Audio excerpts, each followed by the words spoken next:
నేను delicious cookies అనేది ఎందుకు ఫిక్స్ చేశా అంటే, నా బ్రాండ్‌కి డెలిషియస్ కుకీస్ అని నార్మల్ పేరే. సో, కొత్త కొత్త నేమ్‌గా కనబెట్టి మన కస్టమర్స్‌కి అనేసి నోరు తిరక్క, పలక్క మైండ్‌లో రాకుంటది.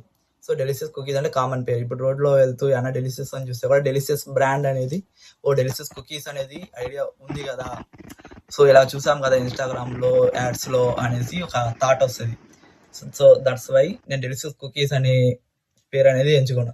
దానికి ఓన్లీ డెలిషియస్ కుకీస్ అని ఉంటేనే బాగోదు కాబట్టి కింద లవ్ ఈజ్ ఎసెన్షియల్ ఇంగ్రీడియెంట్స్ అనేసి నేను థింక్ చేసి చాట్ జీపీటీ, గూగుల్ అంతా ఎతికి దాని అనేది యాడ్ చేశాను. కలర్ అనేది ఆల్రెడీ చెప్పాను. ఇండికేటర్స్ అనేది ఇండికేట్ చేస్తుంది. కలర్స్ ఇండికేట్ చేస్తుంది. సో రెడ్ అండ్ ఎల్లో వచ్చి trigger the speed and angriness. Black వచ్చి లగ్జరీనెస్ అనేది ఇండికేట్ చేస్తుంది. దట్స్ వై నేను డెలిషియస్ కుకీస్ అనేది ఫిక్స్ చేస్తాను ఆ బ్రాండ్కి. సో ఇప్పుడు యాక్చువల్ కస్టమర్స్ ఒకవేళ రోడ్లో పోతున్నా, ఒక రీల్ చూస్తున్నా, డెలిషియస్ అనే ఒక బ్రాండ్ అనేది తింటే టక్కన మన బ్రాండ్ అనేది గుర్తు రావాలి. డెలిషియస్ కుకీస్ అనేది మనం చూసాం కదా ఇన్స్టాగ్రామ్లో. సో ఇలా కుకీస్ ఉన్నది హోమ్ మేడ్ అనేసి.